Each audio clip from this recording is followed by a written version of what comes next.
Now, will you stop punching people? Oh. Adventure set in cosmopolitan glamour spots, the south of France, Switzerland, Sweden, and a forest 2 miles from Pinewood Studios. Sinclair? Yes. Two high-living playboys are guilt-tripped into becoming crime fighters. There are the cars, the women, the booze, and an awful lot of people trying to kill them. No holds barred. To the death, baby. The Persuaders.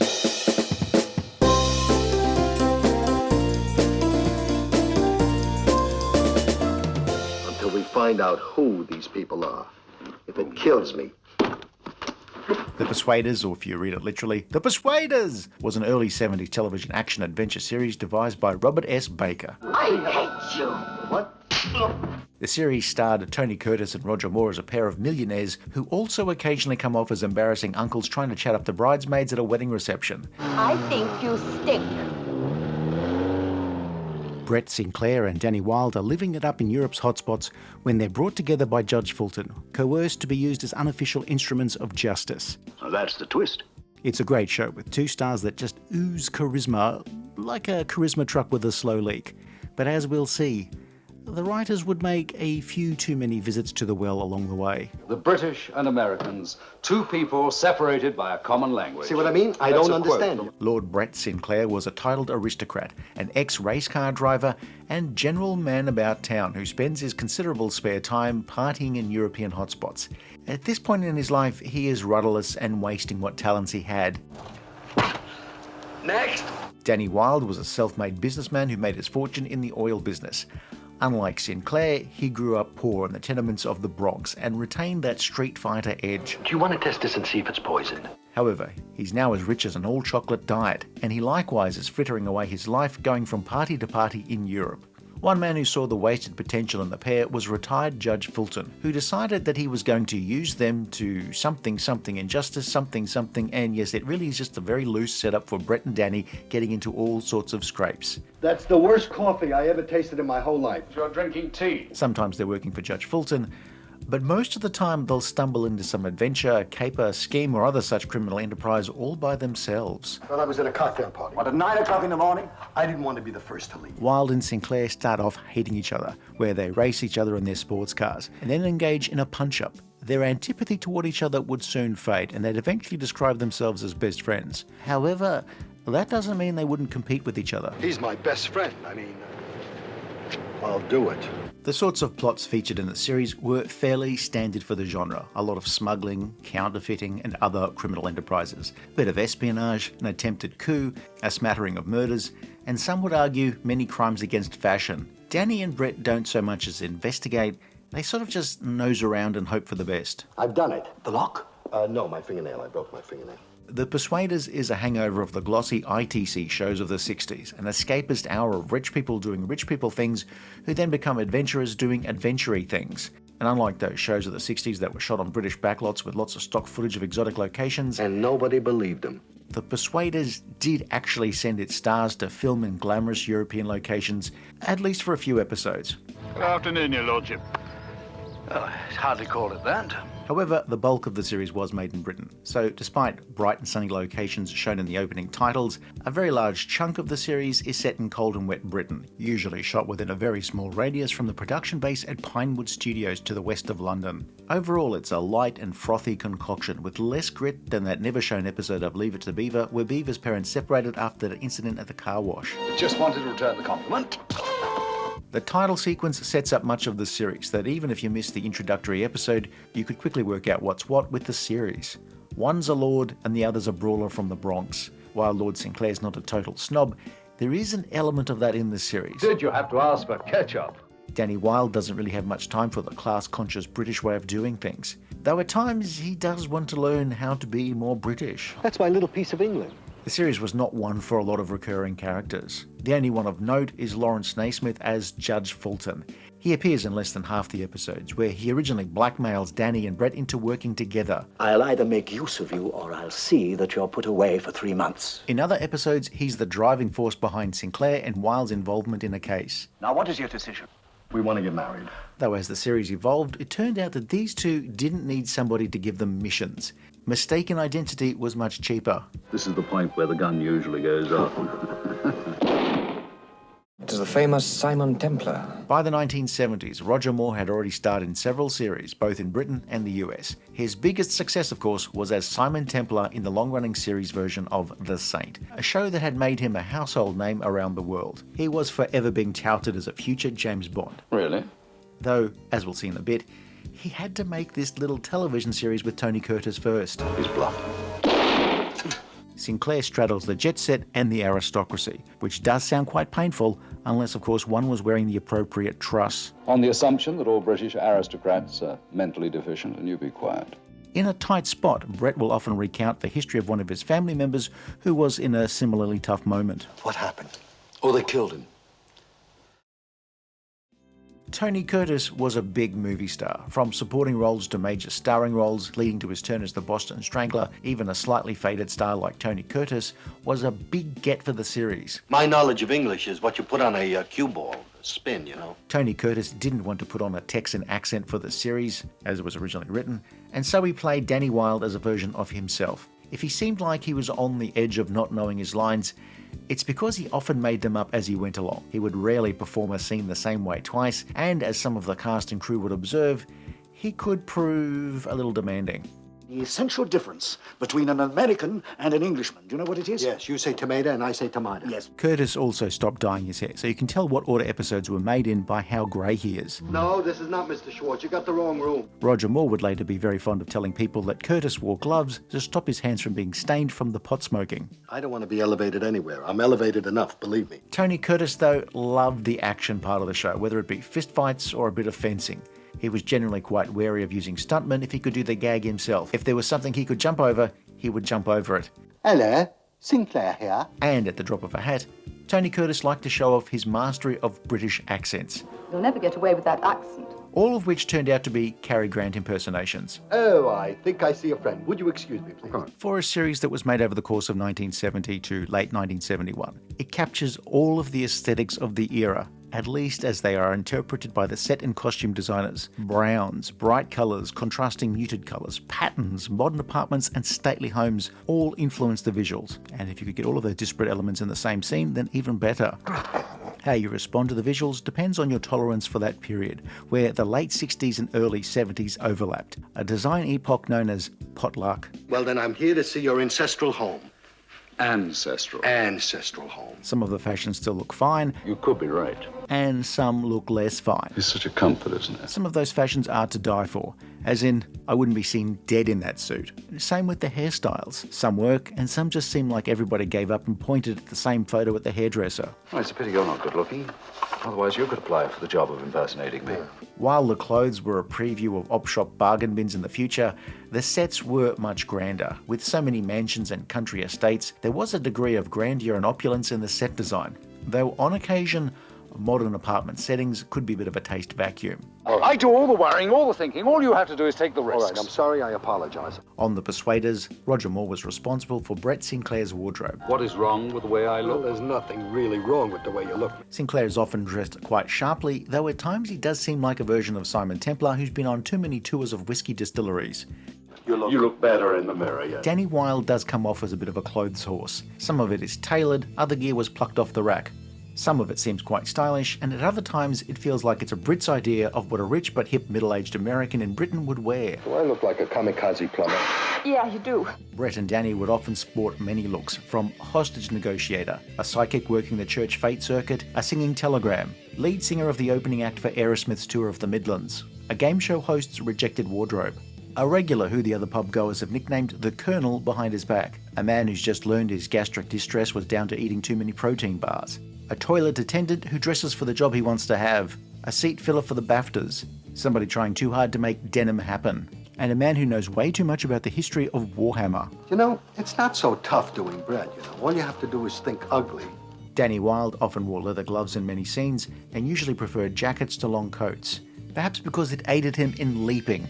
Me, I like to be one jump ahead of the posse. But despite a visual look that fixes the series to a very particular period of time, in some parts of the world, the Persuaders would remain very popular for decades. A large part of that legacy is down to Curtis and Moore. But it's too much. You only up against each other. You want to bet? There are the usual suspects of British actors and actresses appearing throughout the series, as well as some more well-known names dotted through the episodes. Denham Elliott, Joan Collins, Terry Thomas, Larry Storch, Diane Salento, Peter Bowles, Joss Ackland, Kate O'Mara, Roger Delgado, Patrick Troughton, and quite a few people that Roger Moore would later work with when he took over as James Bond. The famous Simon Templar. In the 1960s, The Saint had been one of the biggest success stories in British television. It was popular pretty much everywhere it was screened, and even managed the rare feat of being screened on US network NBC for some of its run. However, after 6 series and 118 episodes, The Saint was done. Roger Moore had expected he was going to go off and make movies, but Lew Grade stepped in and said, "Hey, not so fast, Rog." So Lew Grade's company ITC had, of course, bankrolled The Saint, along with many glossy British series made on 35mm film, at a time when most homegrown series were made on videotape. The reason ITC would go to so much expense was in the hope of foreign sales, particularly to a US network. The thing is, while Lew Grade had sold a few series to the networks, The Saint was one of the very few ITC shows to ever have an American network asking for more episodes after their original order. Famous last words. During production of The Saint's final series, producer Robert S. Baker used one of the last episodes as a way to try out a potential new format. The ex-King of Diamonds saw debonair Simon Templar team up with a brash Texan oil millionaire played by Stuart Damon. That episode saw the two opposites, who started off really disliking each other, putting aside their differences to work as a team. Such was the response to the episode that producer Robert S. Baker pitched the idea of two very different millionaire adventurers as a series concept to Lew Grade. It was an absolute... Grade shopped the series to US networks, but a sticking point was getting a sufficiently big American star involved. Up to that point, most of ITC's adventure series did have an American or American-sounding lead in the cast, but they were generally up-and-coming actors rather than stars, somebody who looked and sounded right. Is he American? Stuart Damon wasn't a big enough name. I'm gonna skin that coyote alive. But what about someone like Rock Hudson or Glenn Ford? Neither were interested, and so Grade got a list of acceptable stars from potential buyer ABC. What's it worth? Tony Curtis was one of those on the list who was interested. What's the going price for this actor? Lew Grade started doing deals and sold the new series to ABC on the back of Roger Moore's participation. What happened? Except Roger Moore hadn't been asked to participate, and in fact declined to participate. Well, shall we make a deal? Lew Grade's first pitch to Moore, Think of the exports, Rog. What do you mean by the exports? Well, the exports versus the imports. I mean, that's the logistics of the economy. but the clincher was Lew Grade handed the star a whacking great check in exchange for his participation. £50 a week and I won't even take commission. Roger Moore would also be an uncredited partner in the production company that would make the series. Wonder why they haven't started shooting. Are you complaining? The show, originally titled The Friendly Persuaders, was shortened to just The Persuaders, despite the original concept being one where the two adventurers were not really persuaded so much as not given much of a choice. But calling a light and frothy series Two Blackmailed Suckers doesn't have the same zing. I say, Daniel, I'll buy you one. in blue. The Persuaders was going to be an expensive series, with a budget of around £100,000 an episode, which would make it the most expensive series made in the UK at that time. I mean, those gloves don't grow on trees. Money buys almost anything here. Who do I kill? Rather than shoot everything at Pinewood with some stock footage and a caption to set the scene, The Persuaders began production in 1970 with a few months filming in France. And they didn't just put Roger Moore in a caravan park on the outskirts of Marseille, but instead based several episodes in and around the French Riviera. Such was the enduring popularity of The Saint, Roger Moore's name brought a lot of cooperation from local authorities. If the production needed a road closure, it was a trivial matter to obtain permission. How does a mind like yours get so decadent, huh? It's hereditary. Other episodes set in Europe were Fate, with the bulk of filming taking place in the UK, while a small second unit filmed doubles in various continental cities. The Persuaders would often use a mix of blue screen and back projection for many scenes set inside of cars, or to place the lead somewhere where they were not. For example, a second unit went to Geneva to shoot scenes and background plates, but Curtis and Moore did not. Oh, Danny, you coming to London now? No, I'm going tomorrow. A lot of television series at the time would feature car chases, though here some of the hardware was a little more exotic than Jeff Randall's Vauxhall. All right, head him off at the pass. Seen too many westerns, Daniel. Danny Wilde drove a red Ferrari Dino, while Brett Sinclair tooled around in a yellow Aston Martin. Both cars were provided to the production by the manufacturers, though the Aston Martin got a little more screen time as it was slightly larger and a little less temperamental. It does sound complicated, I must say. Like any production, there would be problems.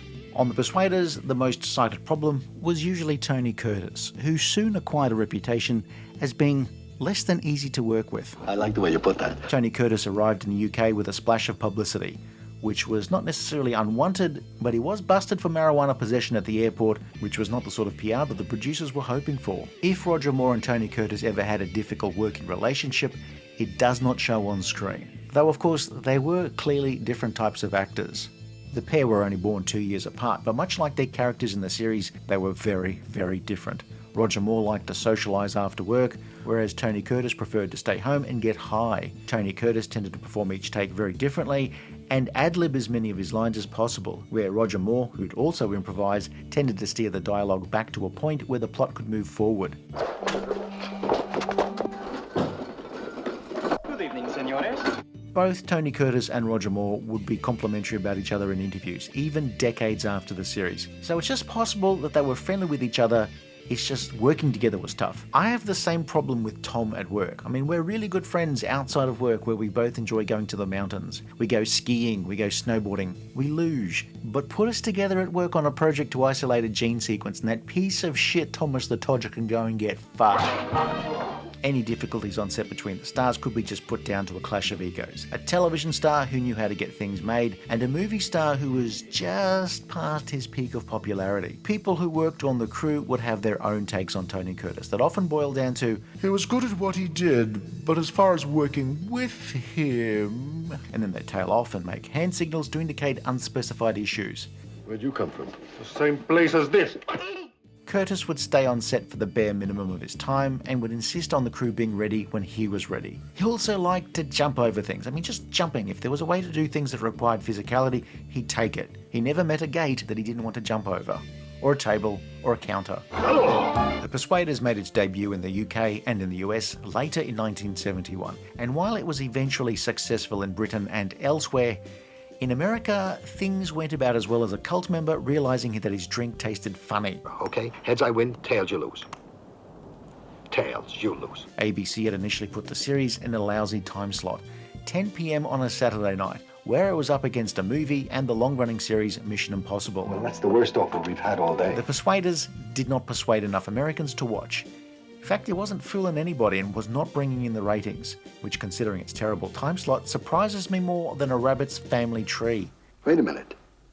A time slot change didn't really move the needle, and when ITC asked ABC what the chances of a renewal were, the answer was, Don't call us, we'll not call you. Did you ever see a movie called The Old Dark House? No, I haven't. Everybody died. When the series was dubbed into some European languages, the original scripts were often ignored in favour of just making up something that fit with the visuals. Either way, with years of repeats, The Persuaders would become a perennial favourite in Britain and, of course, in Europe. However, without further sales to a US network, their chances of a second run weren't all that strong. That's not to say they were impossible. There was talk of Lew Grade financing a second season, but that would have been without the participation of Roger Moore. He would be busy participating in something else for the next 12 years. There were thoughts about recasting Roger Moore with Noel Harrison, and perhaps getting another year out of the concept, though with a smaller budget to offset the lack of a network sale. But in the end, The Persuaders would end in early 1972, after one season of 24 episodes.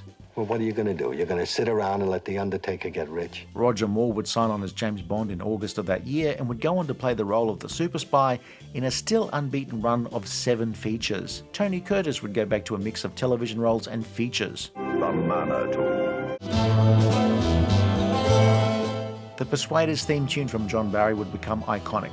At least it was iconic to anyone who'd ever seen the series. At this point in Barry's career, he tended towards more movie work than television, but the combination of cymbalom, piano and synthesizer just makes an impact. It in no way says 2 playboys swanning about Europe having adventures, but it's still a great piece of music. However, it does look as though the music budget on The Persuaders was spent on hiring John Barry, and so Ken Thorne put together what seems like a very small library of music cues, which are used again and again and again and again, much more obviously than in many other ITC series. What are you supposed to be? Would you believe a brain surgeon? As ITC would do with many of its programs, several television movies were made by compiling 2 episodes together. And for some people, That's how they experienced the series. The Persuaders was a series that if you ever spent much time in Europe, even on vacation, and you popped on the television, chances are there would be some channel somewhere repeating The Persuaders, even into the 1990s. There was a lot of merchandise released at the time of the series' original broadcast, but for me it was the sell-through videotapes of episodes released in the 90s where I finally got a chance to see the show, and it was just fun and frothy. Any good? Oh, very good. The show would draw from a pool of writers and directors who'd been working on similar ITC series. Terry Nation was brought in as associate producer, script consultant, and as an episode writer. He was in the period where he'd become an in-demand writer after creating the Daleks for Doctor Who, and wrote for many ITC series. Oh, yeah? Well, he looks dangerous to me, dangerous. The series opener, Overture, was a relatively sharp episode where the rather slight plot doesn't intrude too much on the byplay between Moore and Curtis. I never did it to a lord before. Another endearing quality. Optimism. Where Judge Fulton has set them up and threatens them with 90 days in jail if they don't help. It's also one of the episodes that really does use the locations to the fullest. Did they have to kill us? Oh, I thought they might do something serious. The first episode was given to writer Brian Clemens, the man who'd shaped the Avengers into the massive hit it became in the 60s. And that first episode is one of the tighter scripted stories in a series that could be just a little bit flabby in terms of scripts. Boy, I should have taken their guns and just... Why didn't you? Well, I'm a coward. Chain of events sees Danny somehow, it's not important how, but somehow ends up with an unbreakable briefcase chained to his wrist, and everybody wants the contents of the briefcase. Danny tries everything to get it off, nothing doing. And then an X-ray reveals that there's a bomb inside. This episode starts off with Danny and Brett camping. Wilde is a typical outdoor woodsman, while Lord Sinclair may be one of the first people to go glamping on British television. It's a fun episode, though, oh my god, that outfit and that hat. Ugh.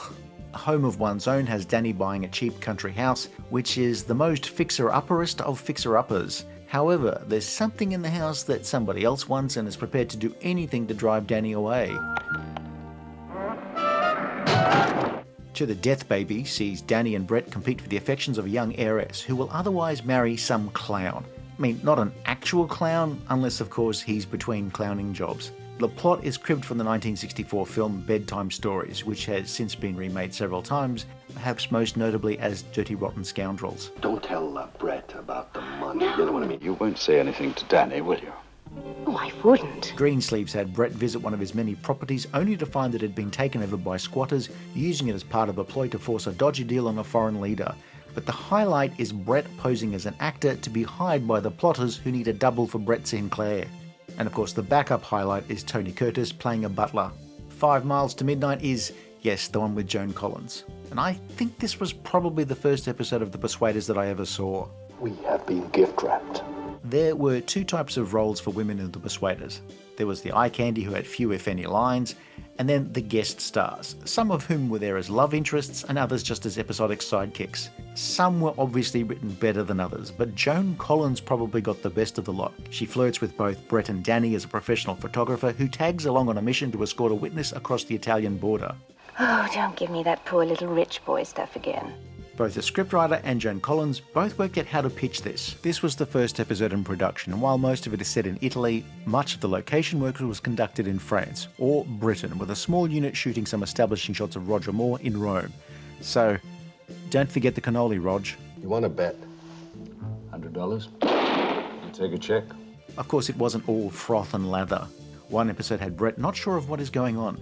Did he have a double, or had he been brainwashed? You know, I'm telling you, Angie had nothing to do with it. He's not a hitman. In another, Danny meets an old friend from the streets who Brett suspected could also be a hitman. However, the rest of the time, the show was one step from being an out-and-out comedy. And honestly, when the show wanted to be fun, the audience often had a really good time. And when it wanted to be a little serious, well, that worked as well. I bet the first thing he says is, "Where am I?" Come on. No, it'll be what happened. Danny. Who hit me? A Death in the Family has some of the blackest humour in this series. It's a riff on Kind Hearts and Coronets, where somebody is killing off the various members of the Sinclair family in order to get higher up in the order of succession. Roger Moore plays some of the relatives, while Lakota has Tony Curtis appearing as one of Danny's aunts. There is nothing about me that is worth all that endeavor. Oh, I wouldn't say that. There must be some... Even when it was made, it was at the tail end of an era of television adventure series that superficially seemed too similar for their own good. The Persuaders leaned into that, but distracted you with the chemistry between the two leads. Who? The Persuaders, taken on its own, is highly enjoyable. Two stars having fun adventures, nominally across Europe, even if a lot of the time they barely stray too far from the film studio. I saw a film once. Fingerprints. I'm wearing gloves. But there's one thing that crops up a fair bit with the Persuaders, and of course many of the series from the same stable. That nagging feeling that you've been there before. Well, I told you what I saw. The Persuaders is what a child of the 70s would call cozy television, which is a nice way of saying it's awfully familiar with very few surprises along the way, and it in no way makes you work to follow what's going on. If you'd been watching ITC's output in the late 60s, that's The Saint, Department S, Randall and Hopkirk deceased, etc., the storylines in The Persuaders do tend to feel familiar, with more tropes, cliches, stock situations, archetypes and stereotypes in The Persuaders than featured in the big Guinness Book of Ho-Hum. You've seen all of this before. That's a 500-page book that gives you crippling déjà vu just reading the foreword. Ooh, I've read this one before. You don't have to be negative about it, Daniel. Part of the feeling of familiarity comes from the production line process where the same crews would bolt together so many similar shows. All right, it's not your fault. Where the aim was to keep things humming along efficiently and not hold up production because the script just wasn't working. I've seen this done 1,000,000 times in a movie. As most ITC shows tended to last just one season, the temptation to reuse plot elements from a script for one series in a script for another series was quite possibly too hard to resist. He must think he's in some kind of spy movie, that's what. Some episodes were based on movie plots that hadn't been beaten to death by TV writers desperate to get scripts ready for shooting. I mean a perfect, flawless copy. Unless, of course, you just happen to tune into a repeat of two different ITC series on the same night that somehow have the exact same plot. I got news for you. I don't want to hear about it. At times, The Persuaders does feel like a 12-inch club remix of all of action-adventure television's greatest bits, and at other times, there is at least somewhat of an effort to subvert those cliches. Now we break the glass, and the glass sticks. The feeling of interchangeable plots remains, but The Persuaders manages to set itself apart from its 60s forebears in two ways. Its leads were already established stars, and there was some actual filming in European locations. The English lord, what are you doing here? Waiting for you to leave. Oh, really? Almost every character in The Persuaders is made of cardboard that is so thin you could use it to do the old gag of escaping from a room by knocking out the key onto some paper. Well, you better tell me about it. Oh, I have a better idea. You tell me about it. A TV star and a movie star working together well on screen in an adventure series that, for once at least, didn't seem like it was pinching the pennies quite so strenuously. It's fun, it's frothy, it's light, a little silly, but not too implausible, a little familiar in places, and very familiar in places. But overall, it's a show that's a lot of fun to sit down and watch. It's almost as if the producers thought the banter between the two stars meant that you didn't really need to have an interesting plot. Where's your sense of humor? Though I wouldn't necessarily blame you if you fast-forwarded through any bits that didn't have Roger Moore or Tony Curtis in it. It's one of those shows that newspaper television critics hated at the time, but the audiences absolutely loved it. Unless, of course, they happened to use the word aluminum, in which case they often sided with the critics. Did you just make that up? Outside of North America, The Persuaders had a lot of fans. The gentleman adventure genre did hang around for a time, but even ITC would move on to other things. That hasn't stopped fans from lapping up The Persuaders on each new media format. I myself seem to have bought the show at least 5 different times. I mean, that does sound like I have very poor impulse control. Which, of course, would explain why I have 3 pet llamas. Wait a minute. If you enjoyed this review, please like and subscribe, leave a comment below, or check out some of our other videos.